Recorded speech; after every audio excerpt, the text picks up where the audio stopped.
Okay, folks, so we're going to talk about cylinders now. We talked about prisms, and when we talk about prisms, cylinders are pretty much the same idea. It's going to be the exact same formula. So when we talk about volume,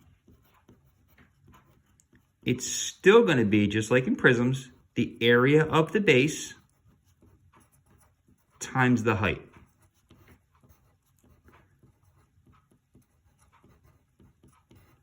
And you're going to see me abbreviate area of the base with just simply a capital B.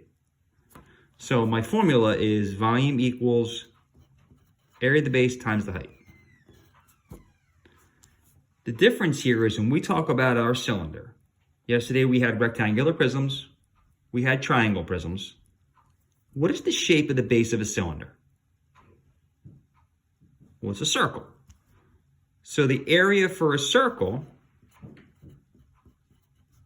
is pi times radius squared, or pi r squared.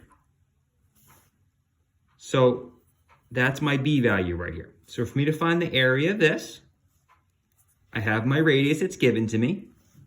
So the area of my circle is going to be pi times 2 squared. We put that right in the calculator. So I have my pi. If you don't have a calculator that has a pi button, you can use 3.14. It's not a big deal. Times 2. Remember to take an exponent. It's this button right here to the second power. We'll say 12.6. So the area of my base is 12.6 kilometers squared. Well, for me to find the volume, I have to take the area of the base times the height. Well, the height is 4 kilometers in this case. So my volume is going to be the 12.6 that I just got. Multiply that by 4 kilometers. So it's going to be 12.6 times 4, 50.4. 2 kilometers here, 1 kilometer here, kilometers to the third power. If I come over and look at question number 2, similar setup, but now they're giving me a diameter. So the first thing I have to recognize is I can't use this directly.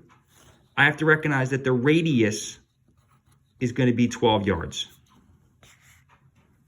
So for me to find the area of my base, it's going to be pi times, not 24, but 12 squared. So I go to my calculator again. Pi times 12 to the second power. I get 452.4. So the area of my base, of my circular base, is 452.4 yards squared. And then since my height is 9, my volume is going to be the area of my base times my 9 yards, which is the height. So I go right to my calculator. 452.4, the area of my circle, times my 9. So 4,071.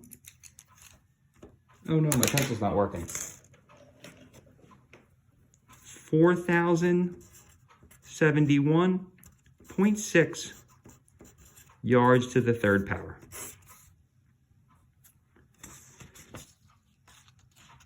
Keep in mind that the base may not be on the bottom. We think base, we think bottom a lot, but with bases, there has to be 2 congruent pieces. So the circle on the right and the circle on the left, that's my base.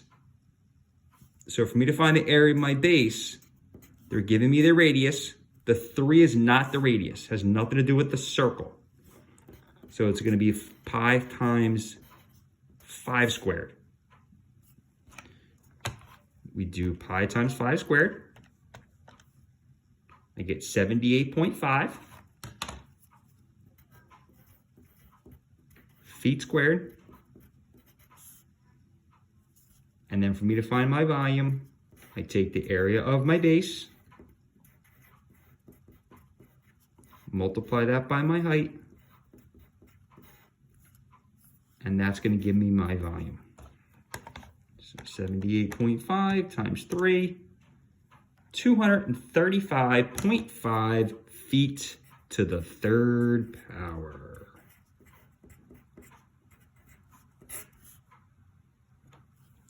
If you want to see one more example, if you want to turn the video off, you're welcome to. But keep in mind over here, again, the side is the base because my two circles are now left and right. This is a diameter, not a radius. My radius is 10 meters. So for me to find the area of my base, I'm not going to use the 20. I'm going to square the 10. So I have pi times 10 squared. So 314.2 will round up. And if you don't, it's not the end of the world. Since it's meters, it's going to be meters squared because we're talking about area. My volume is going to be that area of the base, which we're getting really good at finding right now. And then if I was to stack this thing up, or basically the distance between the two circles. Well, there's a circle here, 8 meters away, there's another circle. That is what I'm multiplying by. So I have 314.2 times 8, 2,513.6 meters to the third power. Cylinders, prisms, very similar when it comes to volume. And once we come back and we start looking at surface area, they're going to be very similar there too. If you have any questions, reach out to me.